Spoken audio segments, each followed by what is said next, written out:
Good morning to everybody. మనం ఈరోజు happy Sunday to all. Sunday అనేలోనే మనం అందరూ కూడా రిలాక్సేషన్లోకి వెళ్ళిపోతాం.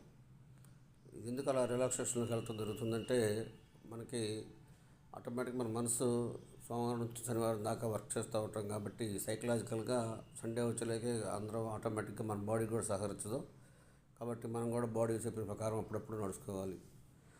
తర్వాత సండే వచ్చేలాగే కొంచెం ఆధ్యాత్మికత కేంద్రాలు ఇవన్నీ ఎక్కువైపోయినాయి మనకు కూడా. ఏ ఆధ్యాత్మికమైన ఏదైనా కూడా ఏం చెప్తుందంటే మనకి రీజనింగ్ హేతుబద్ధత అనేది ఉండాలి. మన బుక్స్ చదువుకున్నప్పుడు ఏ ఏ మనకి ఏ ఆవిష్కరణ చేసినా మన ఇండియన్ పేర్లు చాలా తక్కువగా ఉంటున్నాయి. ఎందుకు కారణం ఏంటంటే మన వాళ్ళు రీసెర్చ్ దాకా వెళ్ళాల మనం త్వరగా సెటిల్ అయిపోవాలని ప్రయత్నం చేస్తున్నాం.